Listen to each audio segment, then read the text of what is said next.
한남동 유엔빌리지. 서울의 심장이 내려다 보이는 가장 높은 곳에 권지훈의 저택이 있었다. 거대한 통유리창은 한강의 야경을 병풍처럼 담아냈고, 내부는 차가운 미니멀리즘의 정수를 보여주었다. 모든 가구는 정확한 각도로 배치되었고, 벽에 걸린 수억 원대의 추상화조차 계산된 무심함의 일부였다. 이 집은 완벽했지만 온기가 느껴지지 않는 거대한 유리성이었다. 이 완벽한 공간의 큐레이터는 그의 아내 한서연이었다. 그녀는 오늘도 값비싼 실크 블라우스 위에 단정한 앞치마를 두르고 있었다. 그녀의 움직임에는 불필요한 소리가 없었다. 거실 중앙의 화병에 네덜란드에서 공수해온 희귀한 흰색 튤립을 꽂는 그녀의 손길은 집도이처럼 정교하고 차가웠다. 그녀는 이 집의 완벽한 질서 그 자체였다. 저녁 8시 정각.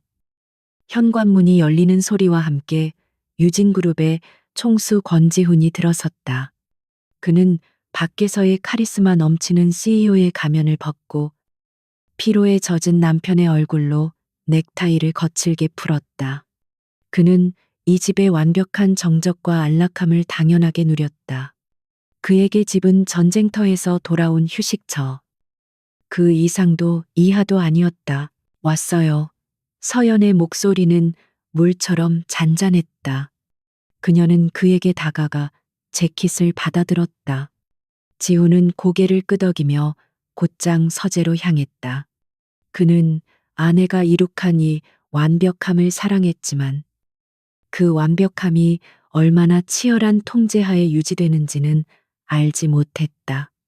혹은 애써 알려고 하지 않았다. 서연은 남편의 뒷모습을 잠시 바라보다가 다시 자신의 일과로 돌아갔다. 그리고 이 견고해 보이던 성의 균열을 예고하는 존재가 나타난 것은 바로 다음 날이었다. 20년간 묵묵히 일해온 박 여사가 갑작스러운 건강 악화로 은퇴를 선언했다. 너무나 갑작스러운 통보였지만 서연은 단 한순간도 당황하지 않았다. 그녀는 덤덤하게 리크루팅 에이전시에 연락을 취했고 며칠 뒤 새로운 가정부가 도착했다. 그녀의 이름은 신아라. 이력서상 나이는 25. 갓 대학을 졸업한 듯 앳된 얼굴이었다.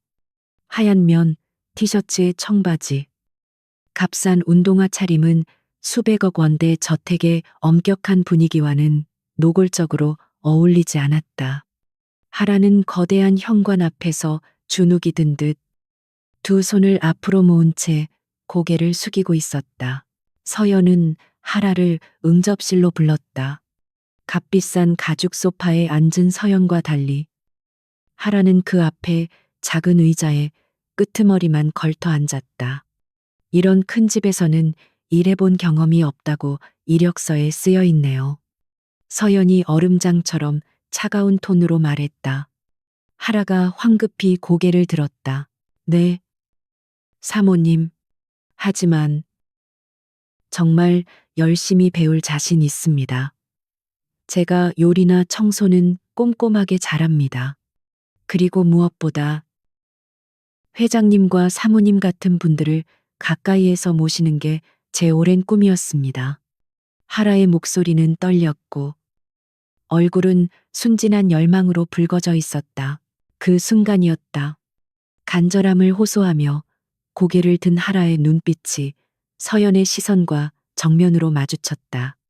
순진한 사슴 같던 눈망울 깊은 곳에서 찰나였지만 날카롭고 차가운 야망이 번뜩였다. 그것은 먹잇감을 재는 포식자의 시선, 혹은 자신의 가치를 정확히 알고 거래를 시도하는 장사꾼의 시선이었다. 서연은 미세하게 눈썹을 찡그렸지만 표정을 바꾸지는 않았다. 꿈이라.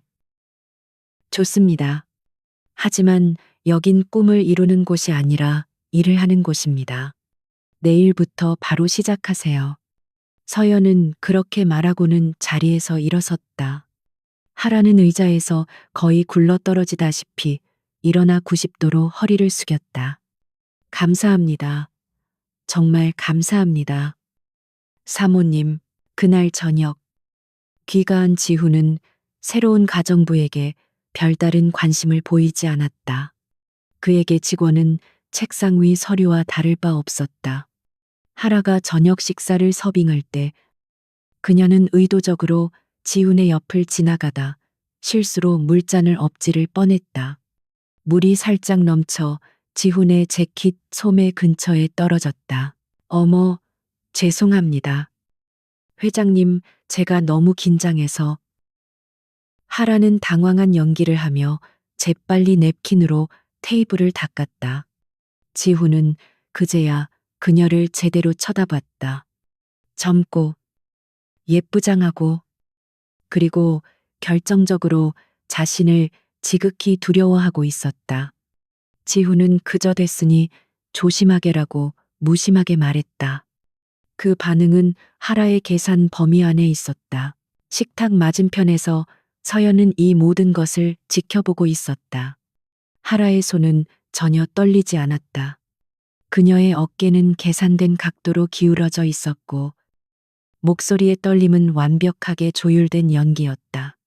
저것은 실수가 아니라 첫 번째 접촉 시도였다. 무해함을 가장한 의도된 접근. 서연은 와인잔을 들어 입술을 적셨다. 신하라는 놀라울 정도로 유능했다. 그녀는 단 며칠 만에 저택의 모든 시스템과 권지훈의 동선을 완벽하게 파악했다. 그녀는 지훈이 일어나기 정확히 10분 전에 70도로 맞춘 커피를 준비했고 그가 좋아하는 조간신문은 3번 다림질해서 서재 책상 위에 올려두었다. 이것은 전임자인 박 여사도 하지 않던 세심함이었다. 지훈은 이런 노골적인 섬김에 익숙하지 않았다. 서연의 관리는 공기처럼 존재했지만 결코 그 존재감이 느껴지지 않는 방식이었다. 모든 것이 완벽하게 돌아가고 있었기에 그는 그 배우의 노력을 인지할 필요가 없었다. 반면 하라의 보살핌은 구체적이고 즉각적이었으며 감정적인 만족감을 주었다. 새로운 가정부가 꽤 똘똘하군. 지훈이 저녁 식사 자리에서 무심코 칭찬을 던졌다. 그는 서연이 아니라 마침 반찬을 내오던 하라를 보며 말했다. 하라는 기다렸다는 듯 두 뺨을 붉히며 고개를 깊이 숙였. 과찬이십니다. 회장님, 아직 배울 게 많습니다. 그 겸손한 태도 뒤에 숨겨진 승리감을 서연은 놓치지 않았다. 그녀는 하라가 지훈의 시선이 멀어지자마자 자신을 힐끗 쳐다보는 것을 보았다.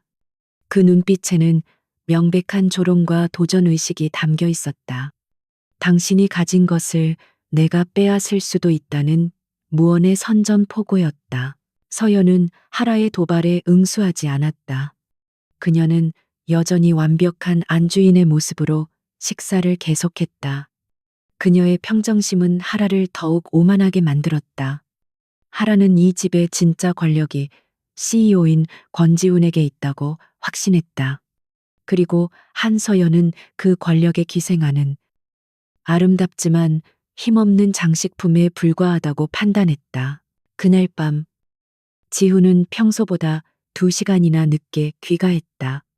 중요한 계약건으로 이어진 술자리 때문이었다.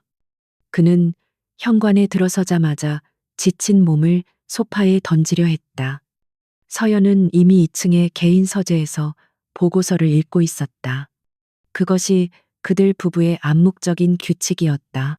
1층 거실은 어두워야 정상이지만 오늘은 스탠드 보조 조명 하나가 은은하게 켜져 있었다. 그리고 그 불빛 아래 신하라가 있었다. 그녀는 손걸레를 든 채 마치 방금 청소를 마친 것처럼 소파 옆에 서 있었다. 회장님, 오셨습니까? 그녀는 놀란 듯 속삭였다. 지우는 피곤한 눈으로 그녀를 쳐다봤다. 아직 안 자고 뭐 하나 그의 목소리는 잔뜩 잠겨 있었다. 하라는 걱정스러운 표정을 지으며 한 걸음 다가왔다. 너무 늦으셔서 혹시 무슨 일 있으신가 걱정돼서 기다렸습니다. 너무 피곤해 보이세요. 혹시 제가 꿀물이라도 한 잔 준비해 드릴까요? 지훈은 거절하려 했지만 하라의 목소리에는 서연에게서는 느껴본 적 없는 종류의 따뜻함이 있었다. 그것은 존경과 연민, 그리고 여자의 향기가 묘하게 섞인 것이었다. 그는 자신도 모르게 고개를 끄덕였다. 그래, 부탁하지. 하라는 지훈의 대답을 기다렸다는 듯이 재빨리 주방으로 향했다. 잠시 후 김이 모락모락 나는 찻잔을 들고 나타났다. 여기 있습니다. 회장님, 속이 좀 풀리실 거예요. 그녀는 찻잔을 건네며 손끝이 지훈의 손등에 스치도록 만들었다. 아주 가볍고 우연을 가장한 접촉이었다. 지훈은 그 미세한 전율에 잠시 멈칫했다. 그는 찻잔을 받아들었다. 따뜻한 온기가 손바닥을 통해 퍼져나갔다. 그는 하루 종일 숫자와 이익, 그리고 냉혹한 비즈니스의 세계에서 전쟁을 치렀다. 이런 단순하고 인간적인 호의가 낯설면서도 반가웠다. 그는 하라에게 평소보다 훨씬 다정한 미소를 보냈다. 고맙군. 별 말씀을요. 그럼 푹 쉬십시오. 하라는 다시 한번 깊이 고개를 숙이고는 마치 발소리를 죽인 고양이처럼 조용히 자신의 방으로 사라졌다. 지우는 텅 빈 거실에 남아 꿀물을 마셨다. 달콤한 액체가 목을 타고 넘어가는 동안 그는 자신을 향한 하라의 순수한 존경이 기분 좋게 느껴진다고 생각했다. 2층 서재의 문은 살짝 열려 있었다. 서연은 난간의 가장 깊은 그림자 속에 서서 그 모든 광경을 처음부터 끝까지 내려다보고 있었다. 남편의 지친 얼굴, 그리고 그 틈을 정확하게 파고드는 하라의 계산된 친절과 의도된 신체 접촉. 서연은 질투를 느끼지 않았다. 대신 얼음처럼 차가운 분노가 혹은 경멸에 가까운 감정이 속에서부터 차올랐다. 그녀는 자신의 남편이 저토록 단순한 연극에 속아 넘어갈 만큼 어리석다는 사실에 실망했다. 그리고 감히 자신의 영역을 침범한 저 하찮은 존재의 대담함에 분노했다. 한서연은 자신의 서재로 돌아와 거대한 원목 책상 앞에 앉았다. 그녀의 서재는 거실의 미니멀리즘과는 달랐다.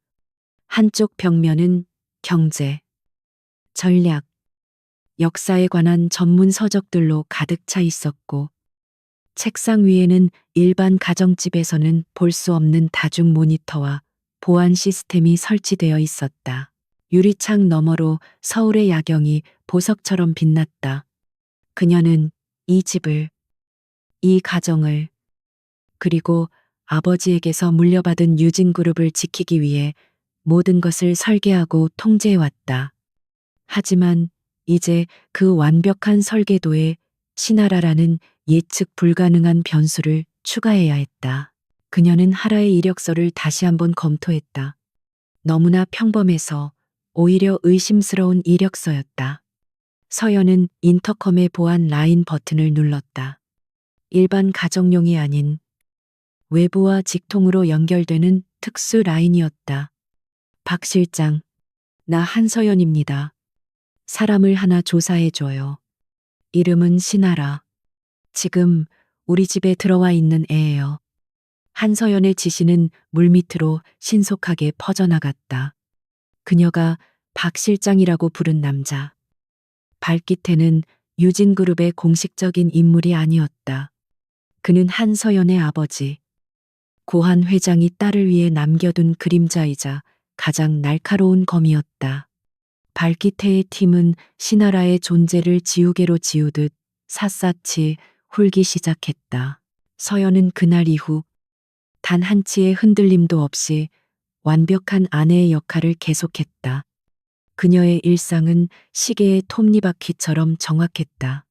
아침 육식이상, 남편의 아침 식사 준비 점검, 하우스키핑 지시, 그리고 오후의 여가 시간. 하지만 그 여가 시간은 이제 신하라를 향한 감시와 박기태의 보고서를 검토하는 전쟁 상황실로 변해 있었다. 신하라는 자신의 계획이 순조롭게 진행되고 있다고 확신했다. 그녀는 권지훈이라는 남자의 약점을 정확히 꿰뚫어 보았다. 그는 성공했지만 끊임없이 인정받고 싶어 했고, 모든 것을 가졌지만 아내의 차가운 완벽함 속에서 남성적인 자존심에 미세한 상처를 입고 있었다. 하라는 그 틈을 집요하게 파고들었다. 그녀는 더 이상 실수를 연기하지 않았다. 대신 의도된 우연을 만들어냈다. 권지훈이 아침 일찍 개인 헬스장에서 운동을 할 때면 그녀는 어김없이 그곳을 청소하고 있었다. 물론 평소 그 시간은 그녀의 담당 구역이 아니었다. 회장님, 운동 중이신데 방해가 되었다면 죄송합니다. 그녀는 땀에 젖은 운동기구를 닦는 척하며 몸에 꼭 붙는 트레이닝복 차림으로 지훈의 시야에 머물렀다. 그녀의 젊고 탄력 있는 몸매는 서연의 마르고 우아한 실루엣과는 완전히 다른 종류의 자극을 주었다. 지훈은 처음에는 무시했다. 신경 쓰지 말고 하던 일 계속해. 하지만 하라는 물러서지 않았다. 그녀는 지훈이 러닝머신에서 내려오는 타이밍에 맞춰 정확한 온도의 이온 음료와 차가운 물수건을 건넸다. 너무 무리하시는 것 같아서요. 회장님의 건강은 유진그룹 전체의 건강이기도 하니까요. 이런 노골적인 숭배와 보살핌의 지훈은 점차 무장해제되었다. 서연은 그의 건강을 관리했지만 하라는 그를 걱정했다. 지훈은 자신이 이 거대한 저택에서 단순한 CEO나 남편이 아닌 한 명의 남자로서 주목받고 있다는 사실에 중독되기 시작했다. 그녀의 유혹은 서재에서도 이어졌다. 지훈이 밤늦게까지 서류를 검토할 때면 하라는 어김없이 따뜻한 차나 간단한 야식을 들고 나타났다. 사모님께서는 먼저 주무시는 것 같아서요. 혹시 출출하실까봐 제가 좋아하는 샌드위치를 좀 만들어 봤습니다. 그녀는 자신이 좋아하는 것이라는 말을 강조하며 자신과 지훈 사이에 사적인 공감대를 형성하려 했다. 지훈은 그 샌드위치를 무심코 받아먹었다. 피로에 지친 혀끝에 느껴지는 자극적인 소스의 맛이 서연이 항상 챙겨주던 건강하지만 심심한 유기농 견과류보다 훨씬 위로가 되었다. 맛있군. 지훈이 한마디 툭 던졌다. 하라의 얼굴이 환하게 빛났다. 정말요, 다행입니다. 앞으로도 종종 만들어 드릴게요. 그녀는 기쁨을 감추지 못하며 마치 강아지처럼 지훈의 칭찬을 갈구했다. 지훈은 그 순수한 반응에 자신도 모르게 옅은 미소를 지었다. 서연은 이 모든 변화를 알고 있었다. 그녀는 집안 곳곳에 설치된 오직 그녀만이 접근할 수 있는 최소한의 보안 카메라를 통해 하라의 동선을 체크했다. 그녀는 하라가 남편의 서재에서 필요 이상으로 오래 머무르는 것을, 그리고 남편이 그 시간을 용인하는 것을 똑똑히 보았다. 하지만 서연에게 결정적인 증거가 포착된 것은 그런 첨단 장비가 아니라 가장 고전적인 방식에서였다. 어느 날 저녁, 지훈이 평소보다 일찍 귀가했다. 그는 기분이 좋아 보였고 아주였지만 분명한 알코올 냄새를 풍겼다. 중요한 미팅이 길어졌어. 먼저 저녁 먹지. 그가 샤워를 하기 위해 욕실로 들어간 사이 서연은 그의 재킷을 받아들었다. 늘 하던 일이었다. 그런데 재킷을 드라이클리닝 바구니에 넣으려던 그녀의 손이 순간 멈췄다. 지훈의 어깨 부근 하얀 와이셔츠 깃에 아주 미세한 자국이 남아 있었다. 그것은 립스틱 자국이 아니었다. 훨씬 교묘한 파운데이션이 묻어난 흔적이었다. 누군가 그의 어깨에 얼굴을 기댔다는 증거였다. 그리고 그와 동시에 서연의 코끝에 낯선 향수 냄새가 스쳤다. 그녀 자신의 시그니처 향수인 은은한 아이리스 향이 아니었다. 달콤하고 저렴하며 노골적으로 관능적인 머스크 향이었다. 그 향기는 정확히 시나라가 지나갈 때마다 복도에 남는 잔향과 일치했다. 서연은 눈을 감았다. 분노가 아니었다. 차가운 얼음이 혈관을 타고 흐르는 듯한 냉정함이 그녀를 지배했다. 이제 단순한 의심이 아니었다. 첫 번째 균열은 이미 돌이킬 수 없는 파열이 되어 있었다. 그녀는 셔츠를 조용히 바구니에 넣었다. 지훈이 샤워를 마치고 나왔을 때 그녀는 평소와 똑같은 잔잔한 미소로 그를 맞았다. 피곤해 보이네요. 저녁은 방으로 가져다 달라고 할게요. 그녀의 목소리에는 어떤 의심이나 비난의 기색도 담겨 있지 않았다. 지우는 그런 아내의 모습에 미묘한 안도감과 동시에 죄책감을 느꼈다. 그날 밤 서연은 자신의 서재에서 발기태의 중간 보고를 받았다. 신하라, 본명 김민지, 나이 28, 이력서에 기재된 학력, 경력 전부 위조입니다. 발기태의 목소리는 낮고 건조했다. 최근 3개월간 JS 캐피탈이라는 유령 회사로부터 총 2억 원의 현금이 차명 계좌로 입금된 사실을 확인했습니다. 서연의 눈빛이 날카로워졌다. 2억 원. 단순한 가정부가 남편을 유혹하는 대가로 받기에는 너무 큰 금액이었다. JS 캐피탈. 그 뒤를 캐어. 그리고 김민지 신하라의 모든 통신 내역을 감청하세요. 단순한 불륜이 아닐 가능성이 큽니다. 알겠습니다. 대표님, 발기태는 한서연을 사모님이 아닌 대표님이라고 불렀다. 그것이 그녀의 진짜 정체성을 부르는 호칭이었다. 며칠 뒤, 하라는 더욱 대담해졌다. 그녀는 서연이 아끼는 것을 중앙에 값비싼 도자기를 실수로 깨뜨렸다. 산산조각이 난 파편 앞에서 하라는 창백한 얼굴로 무릎을 꿇고 눈물을 흘렸다. 사모님, 정말 죄송합니다. 제가 어떻게든 변상하겠습니다. 서연이 차갑게 내려다보았다. 됐어요. 변상할 수 있는 물건이 아니니. 다음부터 조심해요. 서연의 반응은 하라가 예상했던 것보다 훨씬 더 차분했다. 하라는 속으로 비웃었다. 저렇게 아끼는 물건이 깨졌는데도 고작 저 정도 반응이라니. 역시 감정도 없는 얼음 인형이 분명했다. 그때 퇴근하던 지훈이 그 광경을 목격했다. 그는 무릎을 꿇고 울고 있는 하라와 차갑게 서 있는 서연을 번갈아 보았다. 이게 다 무슨 소란이야. 지훈의 목소리에는 짜증이 섞여 있었다. 하라는 지훈의 목소리를 듣자 더욱 서럽게 울기 시작했다. 회장님, 제가 사모님이 아끼시는 도자기를. 하라가 울먹이며 말했다. 지훈은 바닥에 널린 파편을 보며 미간을 찌푸렸다. 그는 서연을 바라보았다. 사람이 실수할 수도 있지.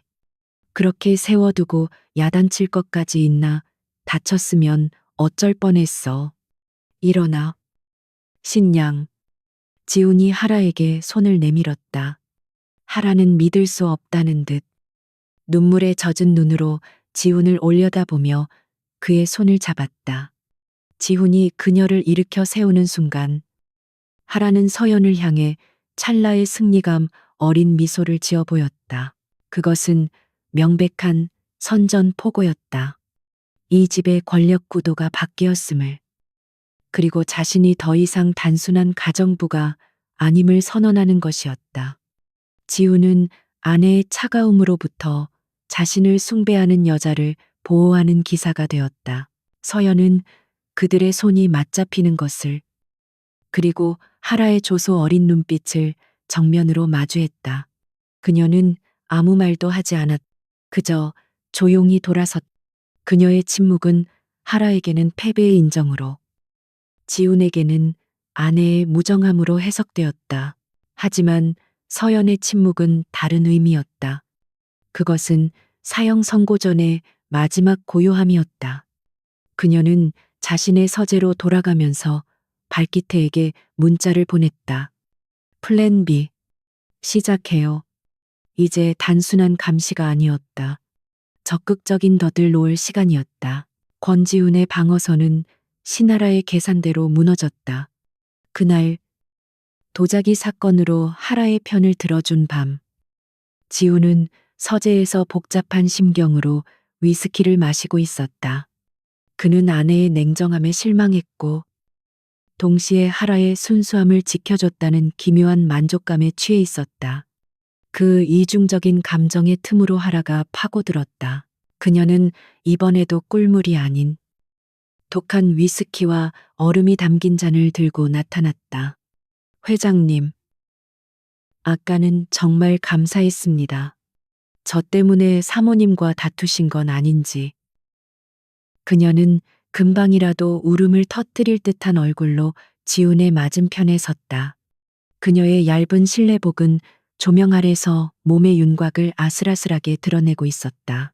지훈은 술 기운과 피로감, 그리고 눈앞에 젊은 여자가 발산하는 노골적인 유혹에 휩쓸렸다. 신경 쓰지 마. 당신 잘못 아니야. 그가 퉁명스럽게 말했지만 시선은 그녀에게서 떨어지지 않았다. 하라는 그 시선을 놓치지 않고 대담하게 한 걸음 더 다가섰다. 하지만 회장님은 정말 다정하신 분 같아요. 그녀는 지훈의 잔에 술을 따르며 속삭였다. 그녀의 손이 그의 손등을 스쳤고 이번에는 의도적으로 머물렀다. 바깥일만으로도 힘드실 텐데 저 같은 사람까지 챙겨주시다니. 그녀의 뜨거운 숨결이 그의 뺨에 닿았다. 그 순간 지훈의 이성이 마비되었다. 그는 아내에게서 단 한 번도 느껴보지 못했던 자신을 향한 맹목적인 숭배에 완전히 굴복했다. 그는 하라의 손을 잡았고 하라는 기다렸다는 듯 그의 품에 안겼다.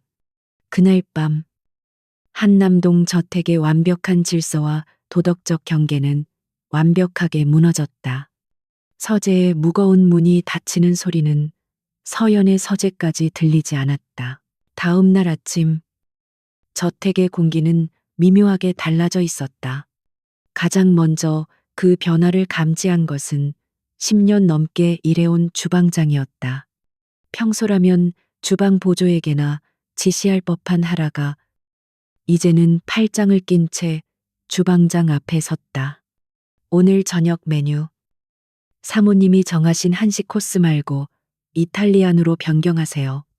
주방장이 어이없다는 듯 그녀를 쳐다봤다. 그건 사모님 지시 사항입니다. 손님들도 오시기로. 하라는 그의 말을 잘랐. 회장님께서 어제 한식이 질린다고 하셨어요. 그리고 손님들도 젊은 분들인 이 파스타를 더 좋아하실 거래요. 제가 다 알아서 할 테니 그냥 준비나 하세요. 그녀의 말투에는 더 이상 순진한 가정부의 공손함이 남아있지 않았다. 그것은 권력을 맛본 자의 오만함이었다. 주방장은 서연에게 보고하려 했지만 하라는 이미 선수를 쳤다. 그녀는 지훈에게 전화를 걸어 사모님이 정하신 메뉴가 어제 오신 손님들과 겹쳐서 제가 센스 있게 바꿨다고 보고했다. 지훈은 이제 하라의 모든 행동을 자신을 위한 세심한 배려로 받아들였다. 그는 아내의 계획을 뒤엎은 하라의 행동을 칭찬했다. 잘했어. 역시 신양은 센스가 있단 말이야. 앞으로도 그런 건 당신이 알아서 처리해.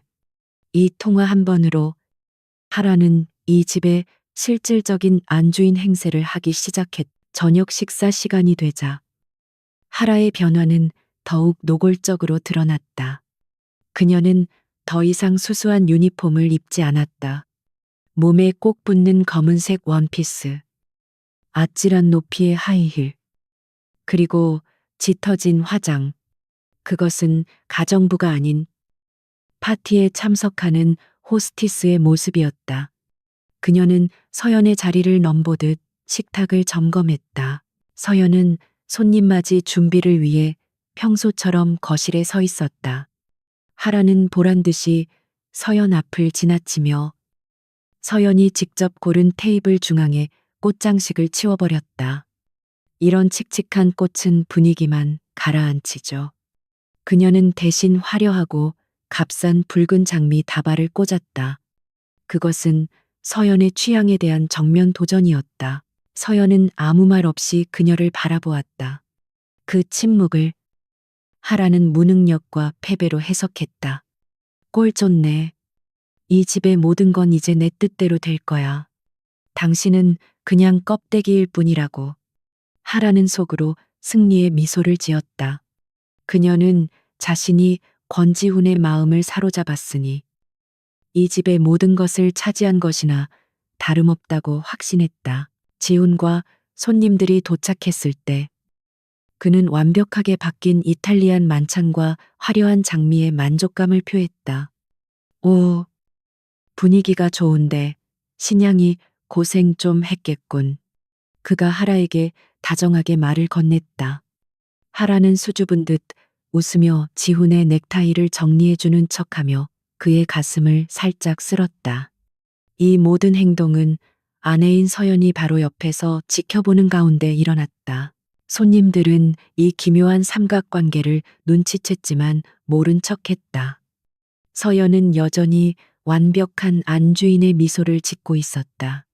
그녀는 남편의 노골적인 외도와 가정부의 무례한 도발 앞에서도 평정심을 잃지 않았다. 그녀의 침착함은 오히려 지훈을 불편하게 만들었다. 그는 아내가 질투라도 해주길 바랐지만 서연은 마치 자신과는 상관없는 연극을 보는 관객처럼 행동했다. 식사가 끝난 후 하라는 다른 하인들에게 뒷정리를 맡기고는 자연스럽게 지훈의 옆자리에 앉으려 했다. 서연이 그때 처음으로 입을 열었다. 아주 낮고 차가운 목소리였다. 신아라 씨, 손님들 디저트 준비해야죠. 그 자리는 당신 자리가 아니에요. 순간 공기가 얼어붙었다. 하라의 얼굴이 분노로 붉어졌다. 감히 신양이 아닌 신아라 씨라고 부른 것, 그리고 자신의 자리가 아니라고 선을 그은 것에 대한 모욕감 때문이었다. 지훈이 난처한 표정으로 서연을 바라보았다. 여보, 너무 딱딱하게 굴 거 없잖아. 신양도 고생했는데. 제 말 안 들려요. 서연이 지훈의 말을 무시하고 하라를 똑바로 응시했다. 서연의 눈은 감정이 없는 유리알 같았지만 그 깊은 곳에는 감히 거역할 수 없는 권위가 서려 있었다. 하라는 순간적으로 압도당했다. 그녀는 자신도 모르게 자리에서 벌떡 일어났다. 네, 네. 사모님, 금방 준비하겠습니다. 그녀는 분노에 차 주방으로 달려갔다. 하지만 그녀는 이것이 서연의 마지막 발악이라고 생각했다. 그래, 지금은 소리 질러봐. 어차피 저 남자는 내 편이야. 당신이 지금 할 수 있는 건 고작 저 정도 명령뿐이지. 하라는 자신이 승기를 잡았다고 굳게 믿었다. 서연이 자신을 해고하지 못하는 이유도 단지 지훈이 두려워서라고 멋대로 결론 내렸다. 그녀의 오만함은 며칠 뒤 절정에 달했다. 서연이 중요한 자선 바자회 준비로 외출한 사이 하라는 서연의 드레스룸에 몰래 들어갔다. 그곳은 한서연이라는 여자의 가장 사적인 공간이었다. 수백 벌의 명품 옷과 가방, 그리고 보석들이 즐비했다. 하라는 탐욕스러운 눈으로 그것들을 훑어보았다. 그녀의 눈에 까르띠에 한정판 다이아몬드 목걸이가 들어왔다. 그것은 지훈이 서연에게 결혼기념일 선물로 준 수억 원을 호가하는 물건이었다. 하라는 망설임 없이 그것을 집어들어 자신의 목에 걸었다. 거울 속에 비친 자신의 모습은 마치 재벌가 사모님 같았다. 그녀는 자신이 서연보다 이 보석에 훨씬 더 잘 어울린다고 생각했다. 그녀는 그 목걸이를 풀지 않았다. 오히려 그것을 하고 보란 듯이 저택을 돌아다녔다. 저녁에 서연이 돌아왔을 때 하라는 거실에서 지훈에게 커피를 내밀고 있었다. 서연의 시선이 하라의 목에 걸린 목걸이에 멎었다. 그 목걸이, 내 서랍에서 꺼냈나 보네요. 서연의 목소리는 여전히 평온했지만 주변의 온도를 몇 도는 떨어뜨릴 만큼 차가웠다. 하라는 기다렸다는 듯이 가슴을 내밀며 목걸이를 만지작거렸다. 어머, 사모님, 이거요. 회장님께서 저한테 잘 어울릴 것 같다고. 잠깐 하고 있어도 된다고 하셨어요. 그렇죠. 회장님, 그녀는 지훈에게 애교 섞인 눈빛을 보냈다. 지훈은 당황했다. 그는 하라가 서연의 보석을 훔쳐하고 있으리라고는 상상도 못했다. 아, 그게 그냥 한번 해보라고 한 거지. 신양, 그건 좀. 그가 우물쭈물하며 변명했다. 하라는 지훈의 약한 태도에 더욱 기고만장해졌다. 하지만 정말 저한테 딱 맞지 않아요. 사모님처럼 마르신 분보다 저처럼 볼륨 있는 사람한테 더 어울리는 것 같아요. 이것은 단순한 도발이 아니었다. 서연의 여성성과 안주인으로서의 지위에 대한 정면 공격이었다. 서연은 하라에게 천천히 다가갔다. 하라는 서연이 자신의 뺨이라도 때릴 기세로 다가오자 오히려 지훈의 뒤로 살짝 물러서며 피해자 연기를 할 준비를 했다. 하지만 서연은 그녀를 지나쳐 격에 걸린 그림을 바로잡았다. 그림은 이미 완벽하게 걸려 있었다. 그녀는 그림을 매만지며 하라를 쳐다보지도 않고 말했다. 남의 것을 탐내는 버릇은 좋지 않아요. 신하라 씨, 특히 감당할 수 없는 것이라면 그 말에는 경고 이상의 것이 담겨 있었다. 그것은 덫에 걸린 짐승을 향한 조롱처럼 들렸다. 하지만 승리에 취한 하라는 그 경고의 의미를 깨닫지 못했다. 그녀는 서연이 결국 아무것도 하지 못했다고. 그저 질투에 찬 빈정거림을 던졌을 뿐이라고 생각했다. 그녀는 목걸이를 보란 듯이 흔들며 자신의 방으로 돌아갔다. 저 여자, 이제 끝났어. 권지훈도, 이 집도, 전부 내 거야. 그날 밤, 서연은 발기태와 통화했다.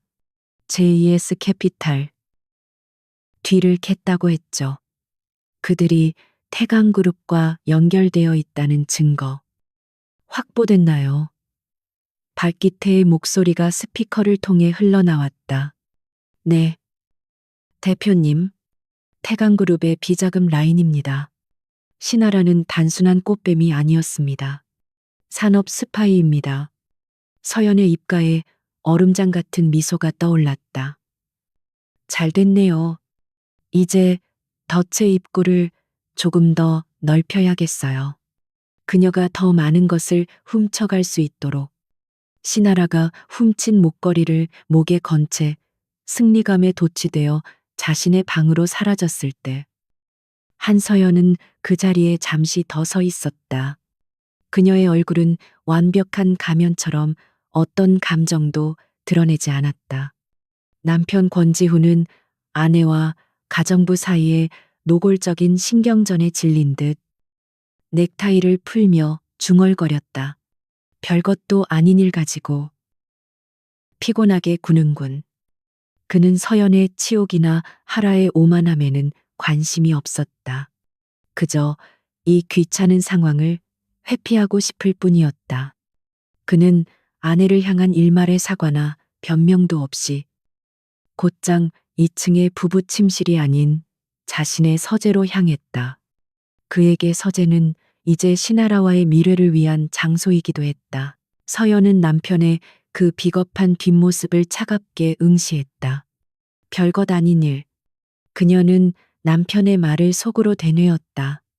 자신의 아내가 다른 여자에게 공개적으로 모욕당하고 자신의 사적인 영역이 침범당한 일이 그에게는 별것 아닌 일이었다. 그녀는 더 이상 그에게 어떤 기대도 실망도 느끼지 않았다. 오직 냉정한 경멸만이 남았을 뿐이다. 그녀는 천천히 계단을 올랐다. 그녀의 발걸음은 융단 위에서조차 소리가 나지 않았다. 2층 복도 끝 부부 침실의 반대편에는 두꺼운 강철로 마감된 문이 하나 있었다. 지문과 홍채 인식, 그리고 숨겨진 키패드를 통해서만 열리는 곳. 권지훈조차 이곳을 아내가 명상과 독서를 즐기는 평범한 개인 서재로만 알고 있었다. 문이 소리 없이 미끄러지듯 열리고 닫혔다. 바깥의 화려하고 밝은 저택과는 완전히 다른 공간이 나타났다. 창문 하나 없는 완벽한 방음실. 한쪽 벽면 전체는 바닥부터 천장까지 이어지는 거대한 멀티 스크린이었고 그 위에는 전 세계의 주식 시세, 보안 채널 뉴스, 그리고 유진그룹 내부망의 데이터 흐름이 실시간으로 떠 있었다. 이곳이 바로 한서연의 진짜 영역, 그녀의 작전 통제실이었다. 그녀는 우아한 실크 드레스를 벗어던지고 옷장 깊숙한 곳에서 검은색 터틀넥 스웨터와 편안한 바지로 갈아입었다. 머리를 높게 묶어 올리자 순종적인 재벌가 사모님의 모습은 온데간데 없고 날카롭고 냉철한 전략가의 얼굴이 드러났다. 그녀는 책상 중앙의 보안 콘솔에 손바닥을 올렸다. 시스템이 그녀의 생체 신호를 확인했다. 인증 완료. 크리살리스. 시스템 가동. 기계적인 음성과 함께 모든 모니터가 활성화되었다. 크리살리스, 즉 번데기. 재계의 어둠 속에서만 비밀스럽게 회자되는 이름이었다. 크리살리스는 유진그룹의 창업주이자 서연의 아버지인고 한 회장이 만들어낸 존재였다. 한 회장은 자신의 딸이 천재적인 전략가임을 알았지만 동시에 딸이 여성이라는 이유로 겪게 될 위험 또한 알고 있었다. 그는 유능하지만 야망이 과하고 감정적인 사위. 권지훈에게는 CEO라는 화려한 직함을 주었다. 하지만 그룹의 진짜 심장인 의결권 65%는 스위스 은행의 비밀 금고와 여러 겹의 페이퍼 컴퍼니를 통해 오직 서연에게만 상속되었다. 권지훈은 자신이 왕이라고 믿었지만 사실은 한서연이라는 보이지 않는 주인의 손바닥 위에서 춤추는 경영자에 불과했다. 서연은 아버지의 유언에 따라 때가 될 때까지 번데기처럼 숨죽이고 있었다. 그녀는 지난 5년간 완벽한 아내를 연기했다.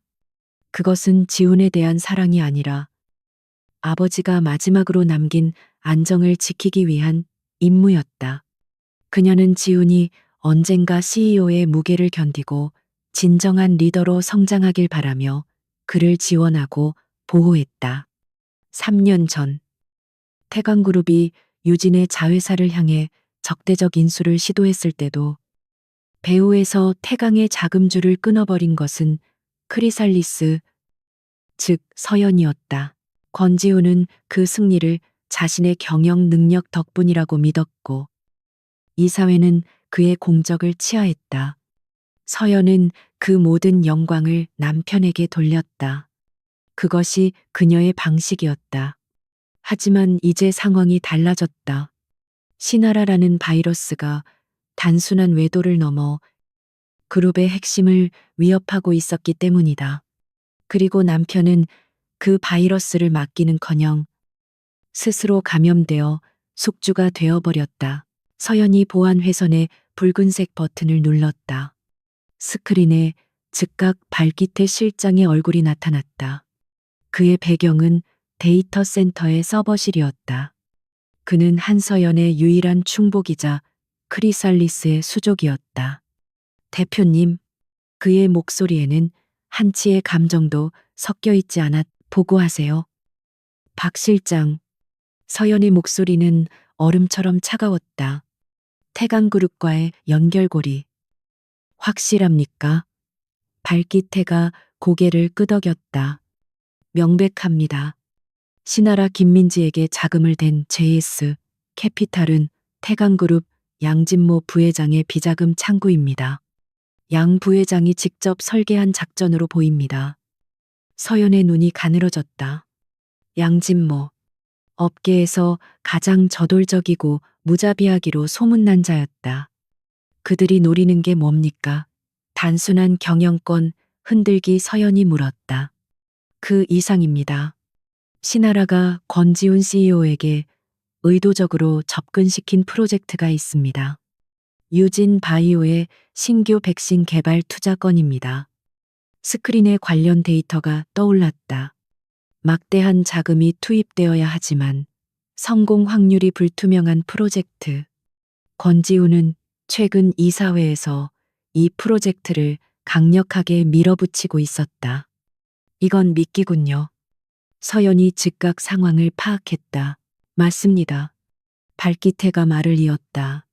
태강은 유진이 이 프로젝트에 막대한 자금을 쏟아부어 유동성 위기에 빠지도록 유도하고 있습니다. 동시에 신하라는 진짜 목표물에 접근 중입니다. 진짜 목표물. 네. 프로젝트 루시드. 그룹의 미래가 걸린 차세대 배터리 핵심 기술입니다. 현재 보안 등급 최상위로 관리되고 있으며 권지훈 CEO의 서재에 있는 개인 금고에 관련 핵심 데이터에 100억 번이 보관되어 있습니다. 서연의 입가에 냉소가 어렸다. 권지훈은 보안 규정을 어기고 가장 위험한 데이터를 집 안에, 그것도 스파이의 활동 무대인 서재에 보관하고 있었던 것이다. 그리고 신하라는 그 정보를 정확히 알고 접근했다. 그래서 서재에서 그렇게 많은 시간을 보낸 거였군. 남편을 유혹한 건 그 금고에 접근하기 위한 수단이었을 뿐. 서연은 목에 걸렸던 목걸이 사건을 떠올렸다. 그것은 단순한 오만함의 표출이 아니었다. 하라는 자신의 드레스룸까지 자유롭게 드나들 수 있다는 것을. 그리고 권지훈이 자신의 편이라는 것을 확인하며 서연을 테스트한 것이었다. 그리고 이제 그녀는 더 대담하게 움직일 것이다. 박 실장. 서연이 명령을 내렸다. 지금부터 신하라에 대한 24시간 밀착 감시를 최고 등급으로 올립니다. 음성, 영상, 모든 통신 내역을 확보하세요. 그녀가 태강의 누구와 접선하는지, 데이터 전송 방식은 무엇인지 알아내야 합니다. 알겠습니다. 그리고 권지훈 CEO는 어떻게 하시겠습니까? 발기태가 조심스럽게 물었다. 서연은 잠시 침묵했다. 모니터 위로 남편의 최근 동선과 법인카드 사용 내역이 떠올랐다. 신하라에게 선물한 고가의 가방과 호텔 레스토랑 결제 내역이 붉은색으로 전멸했다. 그는 스스로 증명해야 할 겁니다. 자신이 유진을 이끌 자격이 있는지, 아니면 그저 아내의 것을 훔쳐 쓴 도둑에 불과했는지.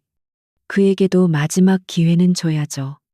서연의 목소리는 차가웠지만 그 안에는 아직 미련인지 혹은 마지막 남은 의무감인지 모를 복잡한 감정이 스쳐 지나갔다. 신하라가 프로젝트 루시드 데이터에 접근하도록 유도하세요. 대표님, 그건 너무 위험합니다. 발기태가 놀라 반문했다. 물론 진짜 데이터는 아닙니다. 서연의 눈이 차갑게 빛났다. 태강이 그토록 원하던 루시드를 선물해야죠. 아주 치명적인 독이 든 달콤한 선물로 그녀는 크리살리스로서의 반격을 시작했다. 신하라는 자신이 사냥꾼이라고 믿고 있지만 사실은 이미 거대한 거미줄의 한가운데로 걸어 들어온 먹잇감에 불과했다. 그리고 한서연은 그 거미줄을 치고 먹이가 스스로 독을 마시게 할 계획을 세우기 시작했다. 한서연의 지시가 떨어진 직후 발기태가 이끄는 크리살리스의 그림자 팀은 전면 가동에 들어갔다. 그들은 국가정보원 수준의, 아니 그 이상의 장비와 인력을 동원해 신하라의 24시간을 현미경처럼 들여다보기 시작했다. 그녀가 저택 안에서 사용하는 모든 와이파이, 그녀의 개인 휴대폰에서 오가는 모든 데이터 패킷이 박기태의 서버로 미러링되었다. 신하라는 자신이 이 거대한 저택의 왕을 사로잡은 교활한 여우라고 생각했지만 실상은 거대한 실험실 유리 상자 안의 쥐에 불과했다. 그녀가 권지훈에게 보내는 유혹의 메시지, 그리고 진짜 상사에게 보내는 비밀 보고까지 모두 서연의 통제실 모니터에 실시간으로 떠올랐다. 며칠간의 감시는 신하라가 극도로 훈련받은 전문 스파이라는 사실을 여실히 증명했다. 그녀는 절대 자신의 개인 폰으로 민감한 정보를 전송하지 않았다. 대신 저택의 하인들이 공용으로 사용하는 컴퓨터나 심지어는 최신 스마트 가전에 취약한 블루투스 네트워크를 이용해 암호화된 메시지를 외부로 내보냈다. 패턴을 찾았습니다. 발기태의 팀원 중 한 명이 외쳤다. 매주 화요일 새벽 3시 15분. 저택의 보안 시스템이 정기 점검으로 잠시 다운되는 30초의 틈을 이용합니다. 데이터를 128비트 AES로 암호화해서 스위스에 있는 프록시 서버로 전송합니다. 발기태가 차갑게 명령했다. 서버 경로 역추적해. 암호화키. 무슨 수를 써서 등께. 팀원들이 밤낮 없이 매달린 지 48시간이 지났을 때 마침내 암호화된 파일 하나가 복호화되었다. 그것은 단순한 텍스트 파일이 아니었다. 권지훈의 서재 내부를 촬영한 여러 장의 사진과 그가 최근 이사회에서 발언한 내용, 그리고 유진 바이오 프로젝트의 진행 상황을 요약한 상세한 보고서였다. 그리고 그 보고서의 마지막 줄에 발기태와 서연이 찾던 결정적인 단서가 있었다. YJM에게 보고 완료. 2단계 루시드 실행 준비. 에임. 태강그룹 부회장. 양진모. 모든 조각이 맞춰졌다. 이것은 단순한 외도나 돈을 노린 꽃뱀의 소행이 아니었다. 유진그룹의 심장을 겨눈 치밀하게 계획된 기업 전쟁이었다. 신하라는 그 전쟁의 최전선에 투입된 인간 병기였다. 서연은 자신의 통제실에서 이 보고를 받았다.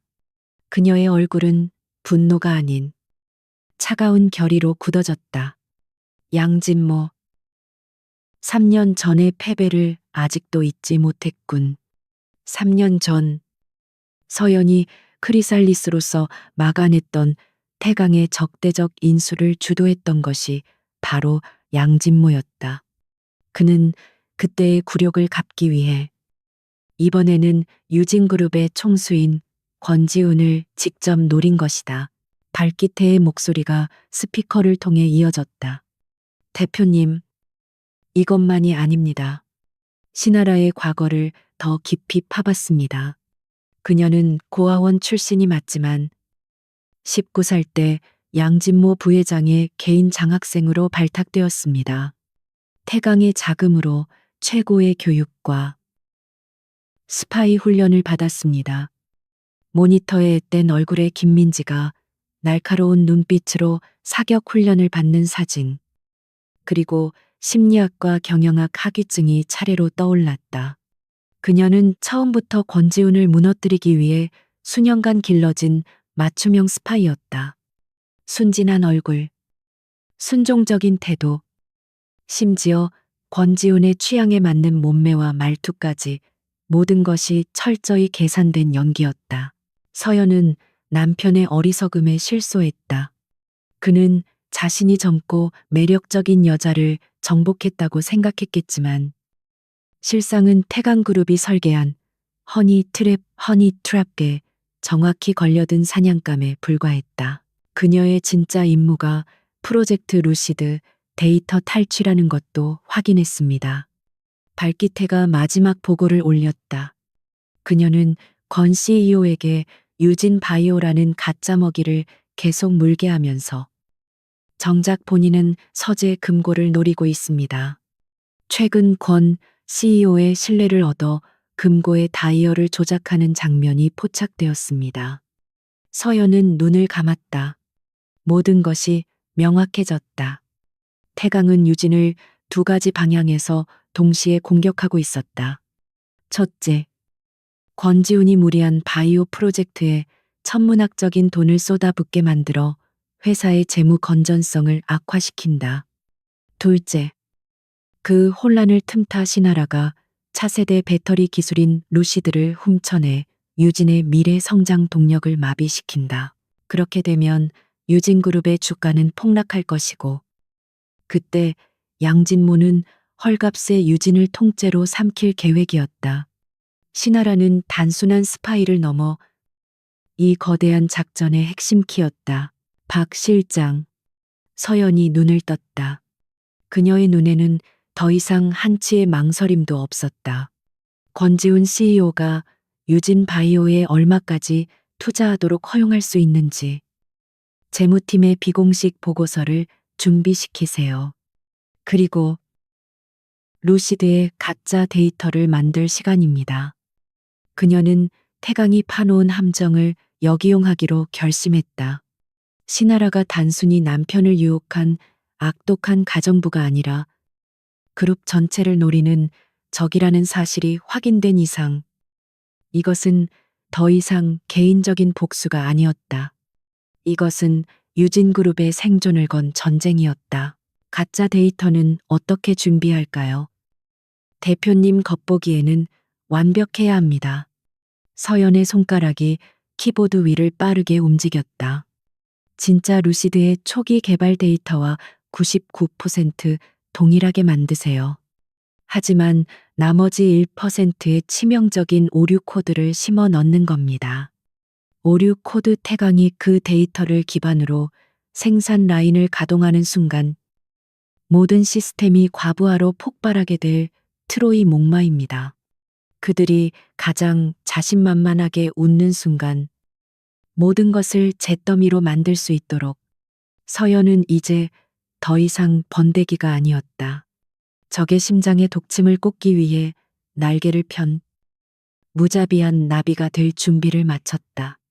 그녀는 자신의 통제실 화면에 떠 있는 신하라의 웃는 얼굴을 차갑게 내려다보았다. 네가 원하는 게 그거였지. 기꺼이 주겠어. 네가 감당하지 못할 만큼. 신하라는 이제 단순한 정부 징후가 아니었다.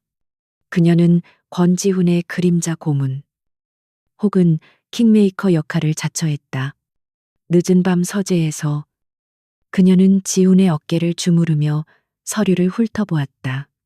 회장님, 이 유진 바이오 프로젝트 정말 대단한데요.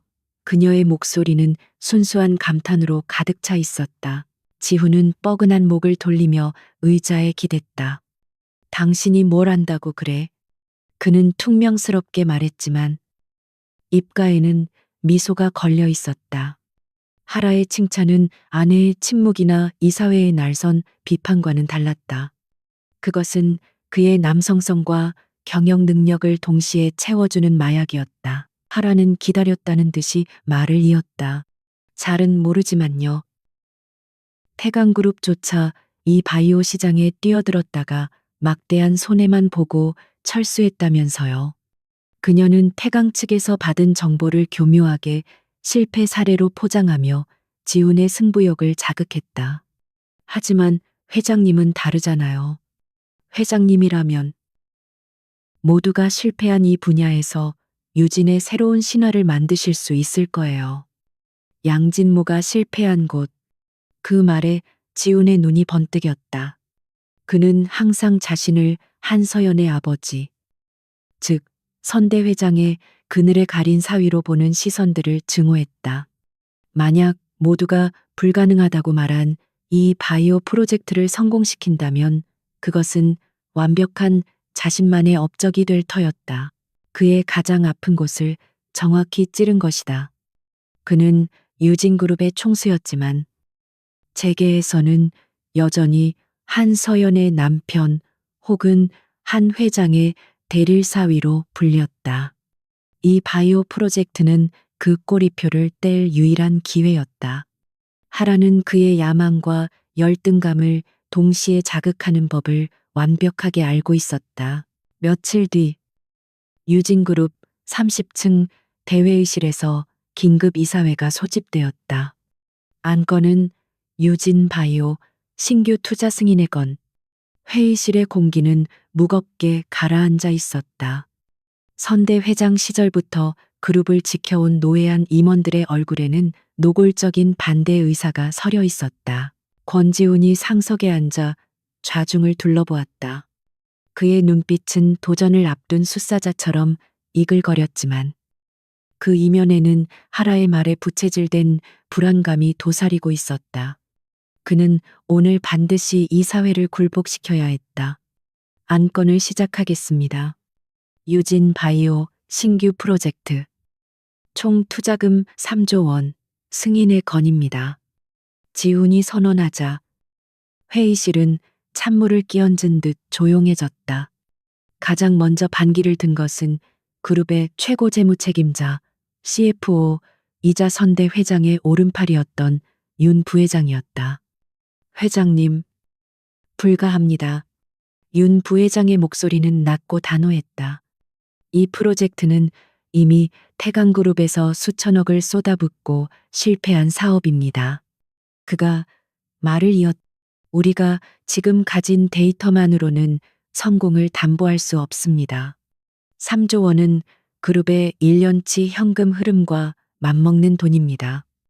유동성 위기가 올 수 있습니다. 합리적이고 냉철한 지적이었다. 하지만 지훈에게는 그것이 잔소리로밖에 들리지 않았다. 지훈은 코웃음을 쳤다. 윤 부회장. 그래서 태강이 실패했으니 우리도 실패할 거란 말입니까? 그들은 양진모였고 나는 권지훈입니다. 실패한 데이터가 아니라 가능성을 봐야죠. 언제까지 선대 회장님의 낡은 방식에 묶여 있을 겁니까? 그의 발언은 도발적이었다. 낡은 방식이라는 말에 원로 임원들의 얼굴이 굳어졌다. 그들은 지훈의 오만함이 위험 수위를 넘었다고 판단했다. 이것은 경영 판단이 아니라 개인적인 자존심 싸움으로 변질되고 있었다. 그들은 권지훈이 아니라 그를 조종하는 보이지 않는 손에 의해 유진이 침몰하고 있다고 직감했다. 전략기획실장이 조심스럽게 입을 열었다. 회장님, 재무적 리스크뿐만이 아닙니다. 지금 우리의 주력 사업인 프로젝트 루시드에 모든 역량을 집중해야 할 때입니다. 자원이 분산되면 둘 다 놓칠 수 있습니다. 이 모든 광경을 한서연은 자신의 통제실에서 실시간으로 지켜보고 있었다. 그녀는 스위스 GH 캐피탈의 대리인이라는 가상의 신분으로 화상회의에 접속해 있었다. 화면 속 그녀의 이름은 MSH였고 카메라는 꺼져 있었다. 목소리조차 음성 변조 필터를 거쳤다. 그녀는 남편이 태강이 파놓은 함정으로 한 걸음씩 걸어 들어가는 모습을 차갑게 응시했다. 그는 하라의 달콤한 속삭임에 취해 수십 년간 회사를 지탱해온 원로들의 충언을 적으로 돌리고 있었다. 저 오만함과 불안감이 바로 권지훈의 아킬레스건이었다.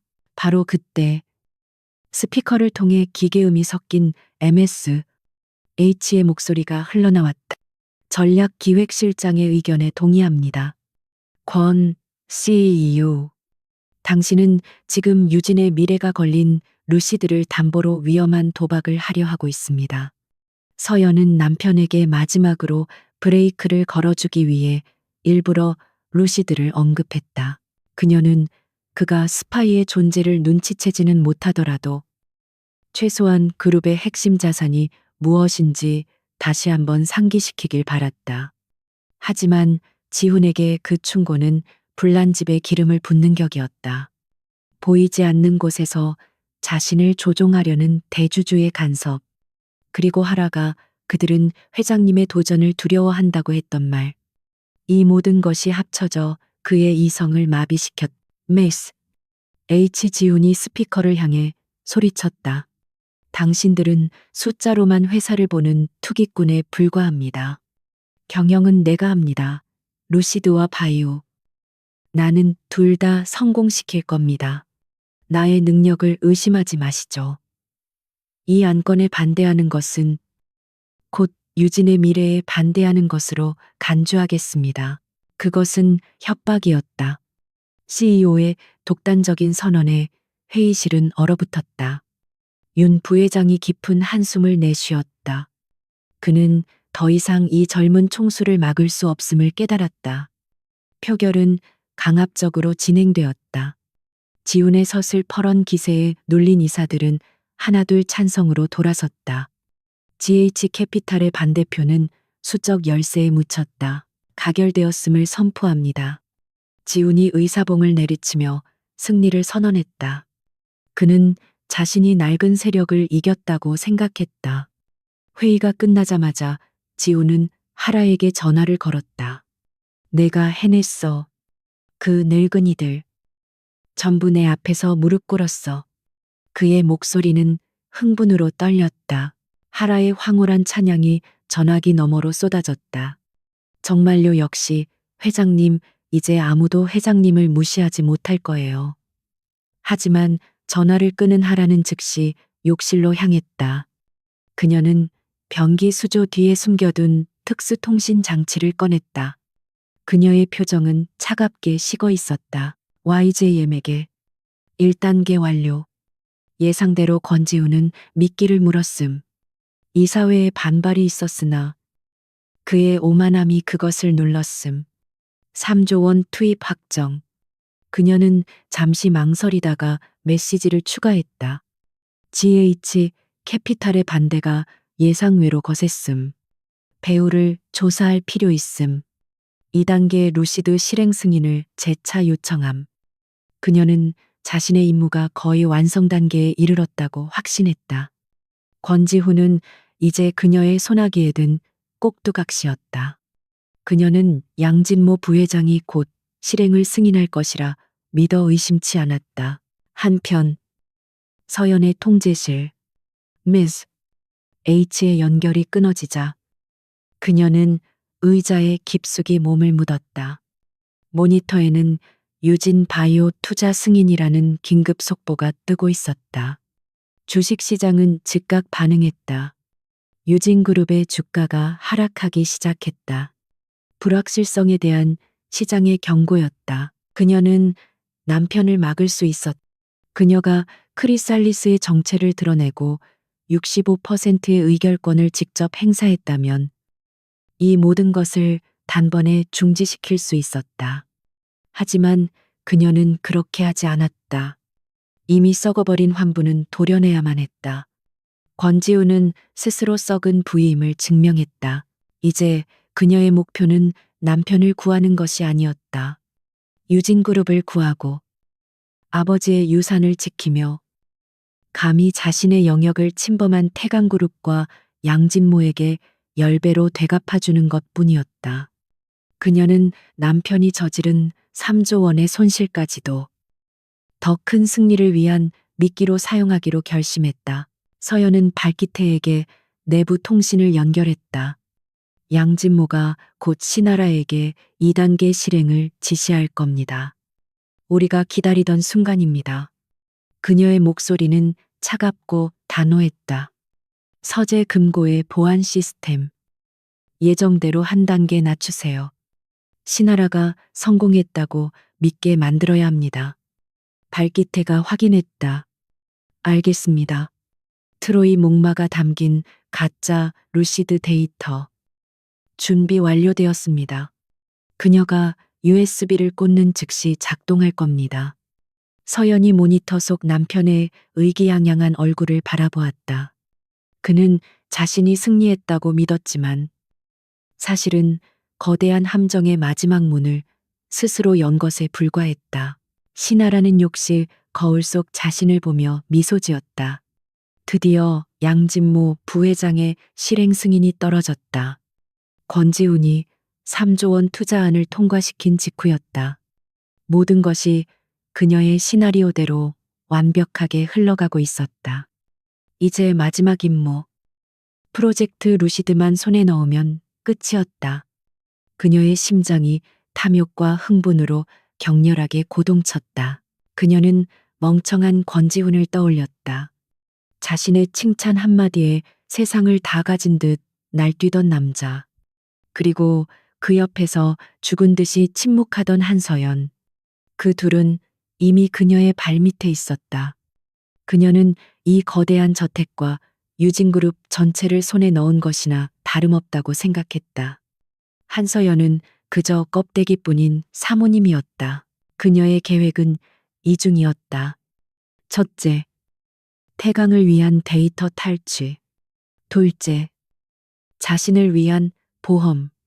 그녀는 권지훈과의 마지막 밤을 준비했다. 이미 그의 서재, 책장 가장 은밀한 곳에 초소형 피놀 카메라를 설치해 두었다. 오늘은 그가 절대 빠져나갈 수 없는 가장 노골적이고 추악한 증거를 남길 생각이었다. 그녀는 서연의 지시로 보안이 한 단계 낮아졌다는 것을 알 리 없었다. 그저 권지훈이 자신에게 완전히 빠져 서재의 보안 시스템조차 허술하게 관리한다고 믿었다. 어젯밤 그녀는 지훈의 지문이 묻은 위스키 잔을 이용해 금고의 1차 지문 인식을 통과하는 연습까지 마쳤다. 오늘 밤이 결전의 날이었다. 그녀는 자신의 미래를 그렸다. 임무가 끝나면 양진모에게서 수백억 원의 보상금을 받을 것이다. 그리고 권지훈에게서 뜯어낼 돈이 추가로 있었다. 그녀는 스위스의 호숫가에서 새로운 신분으로 누구의 눈치도 보지 않는 호화로운 삶을 살게 될 터였다. 이 지긋지긋한 하녀 연기도 오늘이 마지막이었다. 같은 시각 한서연의 통제실. 발기태의 낮고 긴급한 목소리가 울렸다. 대표님, 신하라가 움직이기 시작했습니다. 양진모와의 최종 교신 확인. 오늘 밤 디데이입니다. 서연은 거대한 모니터에 떠오른 서재 내부의 적외선 화면을 응시했다. 신하라가 설치한 카메라의 영상이었다. 서연의 표정은 차가웠다. 서재 금고의 2차 인증. 예정대로 해제해 두었죠. 네. 그녀는 1차 지문 인식만 통과하면 자신이 해킹에 성공했다고 믿을 겁니다. 금고 안에는 말씀하신 대로 가짜 루시드 데이터가 담긴 USB 드라이브만 넣어두었습니다. 발기태가 보고했. 그 가짜 루시드 데이터는 서영과 그녀의 핵심 연구팀이 몇 주간 공들여 만든 작품이었다. 겉보기에는 완벽한 차세대 배터리 설계도였다. 심지어 초기 구동 시에는 기존 배터리보다 200% 향상된 성능을 보여줄 터였다. 태강이 속을 수밖에 없는 치명적인 미끼였다. 하지만 그 설계도에는 의도된 결함이 숨겨져 있었다. 특정 전압 이상으로 충전이 100회 반복되면 배터리 내부의 화학 반응이 역전되며 폭발적인 열폭주를 일으키도록 설계된 시한폭탄이었다. 태강이 대량 생산 라인을 가동하고 완제품을 시장에 내놓는 순간 모든 것이 잿더미가 될 터였다. 그녀가 준비한 카메라 영상도 확보되고 있습니까? 서연이 물었다. 물론입니다. 그녀가 설치한 카메라의 피드 역시 저희 쪽으로 미러링되고 있습니다. 그녀는 자신이 권 CEO를 녹화한다고 생각하지만 실은 저희에게 권지훈의 배신에 대한 증거를 제출하는 셈입니다. 발기태가 건조하게 보고했다. 서연은 모니터를 바라보았다. 남편이 자신의 집무실, 아버지의 서재에서 다른 여자와 벌이는 추악한 행각. 그녀는 이 모든 것을 두 눈으로 똑똑히 지켜봐야 했다. 이것은 단순히 그룹을 지키는 것을 넘어 권지훈이라는 남자에 대한 마지막 미련까지 완벽하게 소각하는 그녀만의 의식이었다. 밤 11시. 권지훈은 이사회에서의 승리에 취해 거실에서 혼자 축배를 들고 있었다. 서연은 예정대로 몸이 좋지 않다는 핑계로 먼저 침실로 올라갔다. 물론 그녀가 향한 곳은 침실이 아닌 통제실이었다. 이것은 하라에게 방해물이 사라졌다는 완벽한 신호였다. 하라가 평소처럼 야식을 들고 지훈에게 접근했다. 회장님, 축하드려요. 정말 너무 멋지셨어요. 그녀는 평소보다 더 과감하게 그의 품에 안겼다. 그녀의 눈은 숨겨진 카메라 렌즈를 향해 가장 절박하고 유혹적인 표정을 지어 보였다. 모든 것이 그녀의 계산된 연기였다. 그녀는 완벽한 피해자를 연기했다. 회장님, 저 사실 너무 무서워요. 사모님이 저를 쫓아내실 것 같아요. 그녀는 눈물을 글썽이며 지훈의 동정심을 자극했다. 회장님 없으면 전 아무것도 아니에요. 제발 저를 버리지 마세요. 지훈은 술과 승리감, 그리고 하라의 노골적인 유혹에 완전히 이성을 잃었다. 걱정 마. 내가 있잖아. 아무도 당신 못 건드려. 그는 하라의 눈물을 핥아주며 속삭였다. 그는 하라를 안아 올렸고 그녀를 이끌고 서재로 향했다. 그들의 모든 움직임은 서연의 모니터에 생중계되고 있었다. 서연은 역겨움을 참으려 눈을 감았지만 이것은 필요한 과정이었다. 남편의 배신에 대한 완벽한 증거였다. 법정에서, 그리고 이사회에서 권지훈의 숨통을 끊어놓을 결정적인 증거가 차곡차곡 녹화되고 있었다. 그녀는 차가운 이성으로 그 모든 장면을 저장 버튼을 눌러가며 지켜보았다. 새벽 2시, 지훈이 하라의 품에서 깊이 잠들었다. 서재의 고급 가죽 소파에는 두 사람의 뒤엉킨 옷가지가 경멸스럽게 널려 있었다. 하라는 조심스럽게 소파에서 빠져나왔다. 그녀는 경멸 어린 눈으로 잠든 지훈을 내려다봤다. 이 정도의 모든 걸 내주는 멍청이. 내 놈은 이제 끝이야. 그녀는 승리의 미소를 지으며 곧장 벽난로 뒤에 숨겨진 금고로 향했다. 어제 확보한 지훈의 지문 패턴을 스캐너에 대자 둔탁한 소리와 함께 1차 잠금이 해제되었다. 철컥하는 기계음이 그녀에게는 이 세상 어떤 음악보다 달콤한 천사의 나팔 소리처럼 들렸다. 2차 인증은 숫자 패드였다. 그녀는 양진모에게서 받은 마스터 코드를 입력하려 했다. 하지만 그럴 필요도 없었다. 이미 보안 시스템 오류라는 메시지와 함께 잠금이 풀려 있었다. 하라는 권지훈이 술에 취해 제대로 잠그지도 않았다고 생각하며 그를 비웃었다. 멍청한 자식. 모든 걸 다 가졌으면서 지킬 줄도 모르다니. 금고 문이 소리 없이 열렸다. 안에는 서류 몇 개와 프로젝트L이라고 적힌 검은색 USB 드라이브 하나가 덩그러니 놓여 있었다. 하라는 심장이 터질 듯 뛰는 것을 느꼈다. 유진 그룹의 미래, 태강의 승리, 그리고 자신의 막대한 보상. 모든 것이 저 작은 막대기 안에 있었다. 그녀는 재킷 안주머니에서 특수 제작된 보안 USB를 꺼냈다. 그녀는 금고 안에 USB를 자신의 노트북에 연결하지 않았다. 대신 두 개의 USB를 직접 연결하여 데이터를 복제하는 소형 장치를 사용했다. 그녀는 자신이 매우 신중하다고 생각했다. 노트북에 연결했다가 흔적을 남길 수 있기 때문이었다. 몇 분 후 데이터 복제가 완료되었다. 루시드의 핵심 설계도와 실험 데이터가 그녀의 손에 들어왔다. 그녀는 즉시 원본 USB를 금고 안에 돌려놓고 문을 닫았다. 이제 그녀는 유진 그룹을 무너뜨릴 폭탄과 권지훈을 파멸시킬 영상을 동시에 손에 쥔 이 게임의 진정한 승자가 되었다. 그녀는 자신이 설치한 카메라도 회수했다. 메모리 카드에는 그녀가 원했던 모든 추악한 장면이 고스란히 담겨 있었다. 그녀는 이것을 이용해 권지훈에게서 수백억, 아니 수천억을 뜯어낼 수 있으리라 확신했다. 그는 CEO 자리뿐만 아니라 사회적으로도 완전히 매장될 터였다. 그녀는 자신의 방으로 돌아와 복제된 데이터를 즉시 양진모의 서버로 전송했다. 전송이 완료되자마자 그녀는 노트북의 하드 드라이브를 물리적으로 파괴했다. 그녀의 임무는 끝났다. 이제 남은 것은 이 지옥 같은 저택을 떠나는 일뿐이었다. 모든 증거는 인멸되었다고 그녀는 믿었다.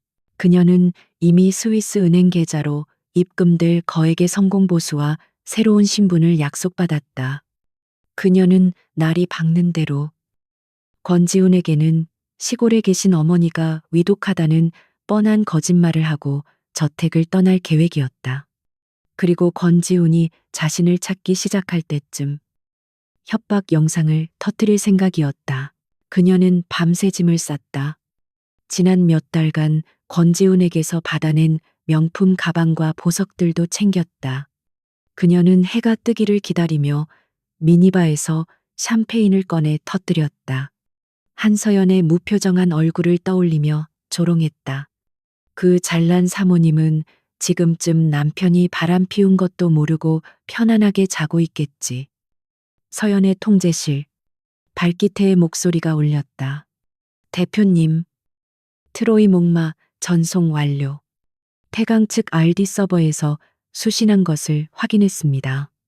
모니터에는 신하라가 전송한 데이터 패킷이 태강의 RD 서버로 흘러 들어가는 것이 붉은색 그래픽으로 표시되었다. 그들이 파일을 여는 즉시 가짜 데이터가 그들의 시스템에 심어질 겁니다.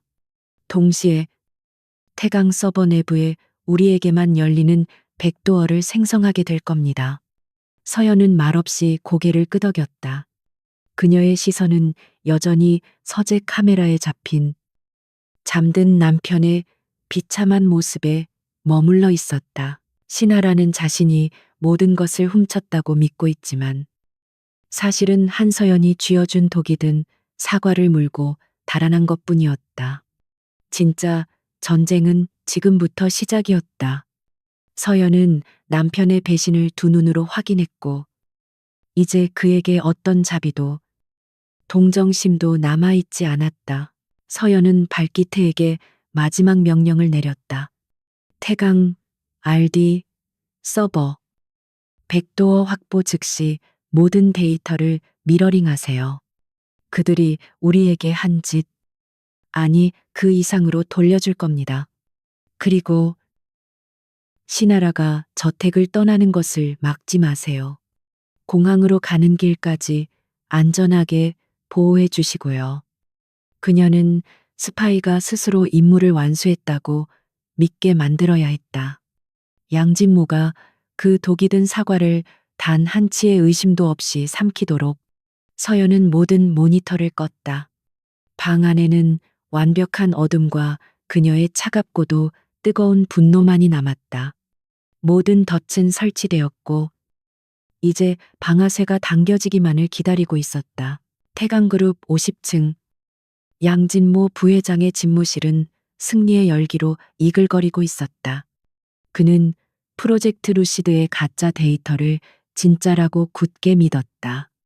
그의 핵심 RD팀은 밤샘 검토 끝에 신에 가까운 기술이라며 이 데이터만 있으면 유진의 배터리 기술을 10년은 앞지를 수 있다는 흥분된 보고를 올렸다. 권지훈. 그 한심한 놈. 양진모는 값비싼 시가에 불을 붙이며 경멸 어린 웃음을 터뜨렸다. 제 발로 3조 원짜리 수렁에 빠지고 그룹의 미래까지 통째로 내줬어. 한 회장이 무덤에서 통곡할 일이다. 그는 자신의 완벽한 시나리오에 한치의 의심도 품지 않았다. 그는 즉시 재무팀과 홍보팀을 소집했다. 지금 당장 유진그룹 주식에 대한 적대적 인수를 공표해. 시장이 열리자마자 모든 언론에 자료를 뿌려. 권지훈의 무능. 3조 원 바이오 투자의 치명적 리스크를 집중적으로 부각시켜 유진을 공황 상태로 만들어라. 한 임원이 조심스럽게 이의를 제기했다. 부회장님, 루시드 데이터의 검증이 완벽히 끝난 것은 아닙니다. 너무 서두르다가는. 양진모는 그의 말을 무자비하게 잘랐다. 검증은 끝났어. 지금이 유진의 숨통을 끊을 골든타임이다. 저들은 이미 현금 유동성이 바닥났어. 지금 공격하지 않으면 기회는 없다. 밀어붙여. 오전 9시 정각. 대한민국 주식시장이 개장하는 순간 지옥문이 열렸다. 모든 증권사 HTS와 뉴스 채널에 붉은색 속보가 동시에 터져나왔다. 속보: 태강그룹. 유진그룹에 대한 적대적 인수, 허스타일 테이크오버 전격 선언. 권지훈 CEO의 3조 바이오 투자가 발목 잡나. 뉴스는 순식간에 바이러스처럼 퍼져나갔다. 이미 유진 바이오 투자 건으로 신뢰를 잃고 불안정했던 유진그룹의 주가는 개장 10분 만에 가격 제한폭 하한가까지 수직으로 추락했다. 공포에 질린 기관 투자자들의 대량 매도 패닉셀가 이어졌고 단 몇 분 만에 시가 총액 수조 원이 공중으로 증발했. 같은 시각 권지훈은 한남동 저택 서재에서 지끈거리는 머리를 부여잡고 일어났다. 그는 어젯밤 이사회에서의 승리와 신하라와의 뜨거운 미래를 떠올리며 만족스러운 미소를 지으려 했다. 그때 비서실장의 거의 비명에 가까운 전화벨이 그의 고막을 찢었다. 회장님, 지금 뉴스 보셨습니까? 태강입니다. 태강이 우리를 공격하기 시작했습니다. 비서의 절박한 목소리에 지훈의 술이 확 깼다. 뭐, 그게 무슨 소리야? 태강이라니. 그는 믿을 수 없다는 듯 소리쳤다. 그는 황급히 서재의 대형 모니터를 켰다.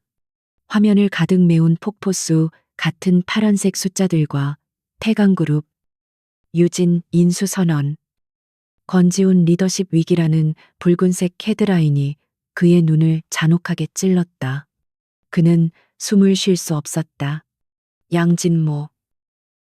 이 개자식이. 감히. 한편 신하라는 서울 시내의 한 5성급 호텔 스위트룸에서 아침 샴페인을 즐기고 있었다. 그녀는 공항으로 떠나기 전 양진모가 약속한 스위스 계좌의 성공보수 입금 내역을 확인하려 했다. 모든 것이 완벽했다. 그녀의 휴대폰에 뉴스 속보 알림이 떴다. 태강그룹, 유진그룹 적대적 인수 시도. 그녀의 손에서 샴페인 잔이 미끄러져 바닥의 대리석 위에서 산산조각이 났다. 이게 아니야. 그녀의 얼굴이 하얗게 질렸다. 계획은 이게 아니었다. 데이터만 빼내고 유진을 서서히 말려 죽인 다음 조용히 사라지는 것이었다. 이렇게 공개적으로 그녀의 심장이 차가운 얼음처럼 식어내렸다. 양진모가 자신을 토사구팽할 수도 있다는 끔찍한 공포가 밀려왔다. 임무가 이렇게 공개적으로 노출된 이상 자신은 태강에게도 유진에게도 제거 대상 1호였다. 그녀는 떨리는 손으로 스위스 은행 앱에 접속했다. 입금 내역 0. 링링. 젠장 양진모의 계좌식. 그녀는 광기 어린 욕설을 내뱉었다. 양진모가 약속한 돈을 보내지 않은 것이다. 그는 일이 완전히 끝날 때까지 그녀를 묶어두거나 혹은 처음부터 돈을 줄 생각이 없었던 것이다. 그녀는 속았다는 것을 깨달았다. 그녀는 권지훈에게서 훔친 보석과 가방에 숨겨둔 현금 다발을 미친 듯이 여행 가방에 쑤셔 넣었다. 돈이 필요해. 당장 여길 떠야 해. 그녀는 유일한 비상금을 떠올렸다. 작전을 위해 개설해둔 국내 차명 계좌.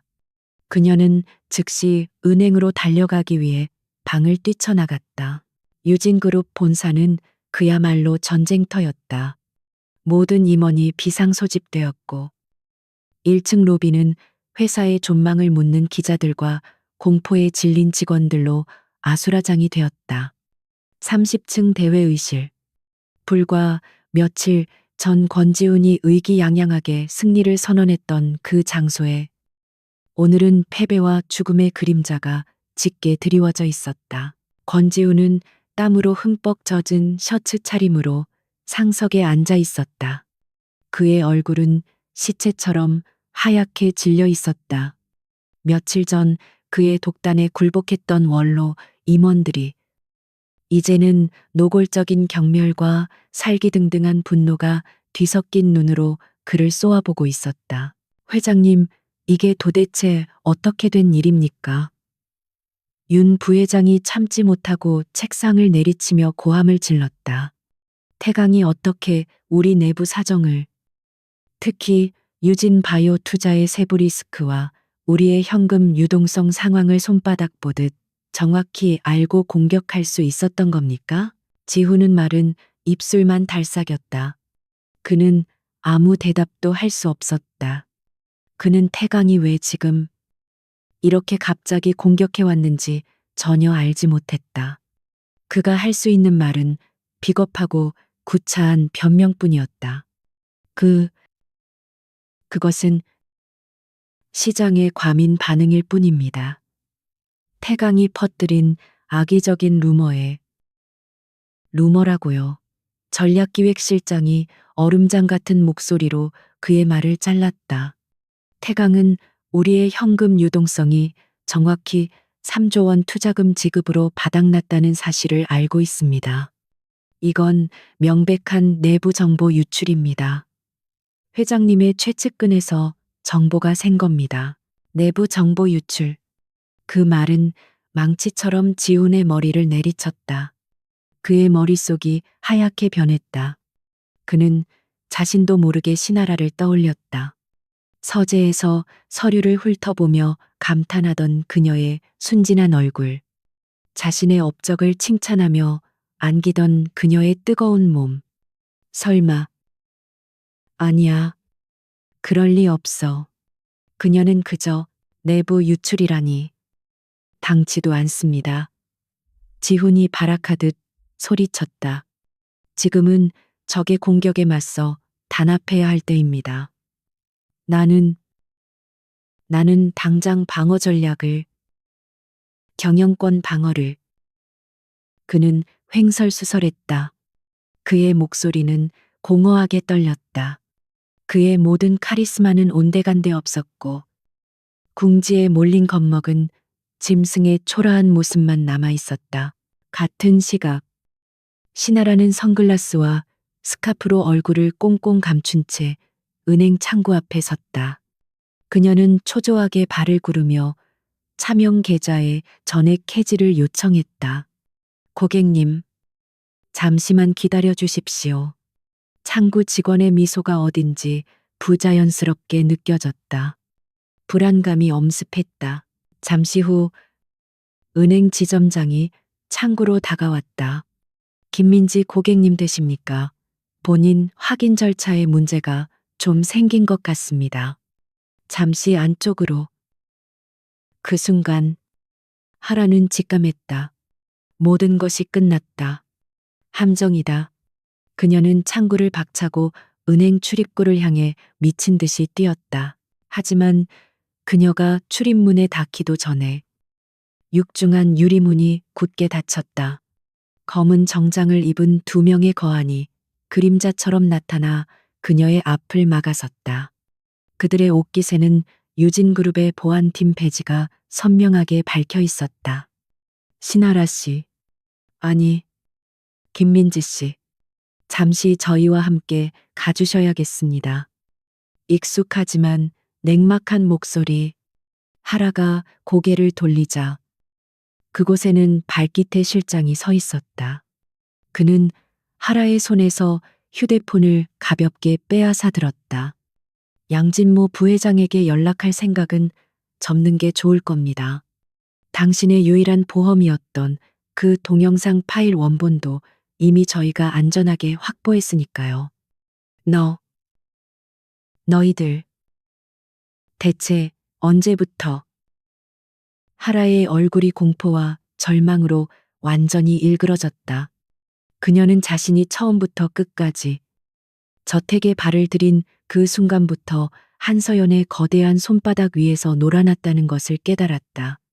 그녀가 의기양양하게 저택을 빠져나오는 순간부터 발기태의 팀은 그녀를 보호라는 이름의 감시 아래 두고 있었던 것이다. 다시 유진그룹 대회의실. 혼란은 극에 달했다. 지금 당장 바이오 투자를 전면 중단하고 자금을 회수해야 합니다. 늦었어. 이미 계약금 1조 원이 넘어갔다고.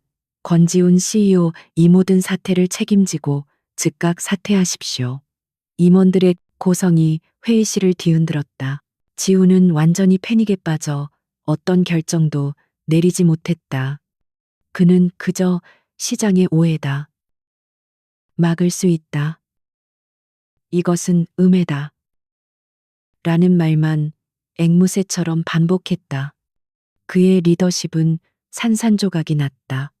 유진그룹이라는 거대한 배는 선장을 잃고 태강의 무자비한 폭풍우 속으로 침몰하고 있었다. 바로 그때 지훈의 반대편에 있던 화상회의 시스템이 조용히 켜졌다.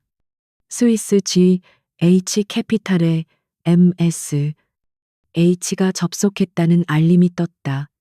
아수라장이던 회의실은 순간 정적에 휩싸였다. 모든 임원들이 숨을 죽이고 스피커를 바라보았다. 며칠 전 지훈의 3조 원 독주에 유일하게 반대표를 던졌던 그 미스터리한 대주주의 목소리였다. 권지훈 CEO. 기계음이 섞인 감정 없는 차가운 목소리가 회의실 전체를 얼어붙게 만들었다. 당신은 이 사태를 시장 변동성 탓으로 돌리고 있지만 진짜 이유는 당신의 무능과 배신입니다. 당신은 적에게 유진의 심장을 열어주었습니다. 무슨 소리요? 지훈이 마지막 남은 기력으로 발악하듯 소리쳤다. 나는 배신하지 않았어. 감히 대주주라고 경영권을 찬탈하려는 수작이요. 그는 이것이 자신을 몰아내기 위한 투기 자본의 함정이라고 필사적으로 외쳤다. 그 순간 회의실의 거대한 메인 스크린이 켜졌다. 그곳에는 권지훈이 상상조차 할 수 없었던 자신의 가장 치욕적이고 추악한 순간이 고화질로 재생되기 시작했다. 바로 어젯밤 자신의 서재에서 신하라와 뒤엉켜 있던 바로 그 영상이었다. 회의실은 완벽한 정적. 그 이상의 충격에 휩싸였다. 윤 부회장을 비롯한 원로 임원들은 경악과 혐오감에 입을 다물지 못했다. 권지훈은 자신의 눈을 의심했다. 저것은 신하라가 보험으로 찍고 있던 바로 그 영상이었다. 어떻게 GH 캐피탈이 저걸? 이건 조작이야. 합성이다. 함정이다. 지훈이 미친 사람처럼 절규했다. 하지만 영상은 멈추지 않았다. 영상 속의 그는 하라에게 속삭이고 있었다. 유진 바이오. 그 멍청한 늙은이들은 아무것도 몰라. 내가 해낼 거야. 당신만 날 믿어주면 돼. 그것은 단순한 불륜 영상이 아니었다. 유진그룹의 CEO가 자신의 집무실에서 정체불명의 여자에게 회사의 1급 기밀인 바이오 프로젝트의 진행 상황을 누설하고 이사회를 멍청한 늙은이들이라 모욕하는 장면이 고스란히 담긴 반역의 증거였. 권지훈은 그 자리에 그대로 주저앉았다. 그의 눈에서 빛이 사라졌다. 모든 것이 끝났다. 그의 명예, 그의 자리, 그의 인생 모든 것이 이 스크린 앞에서 공개적으로 처형당했다.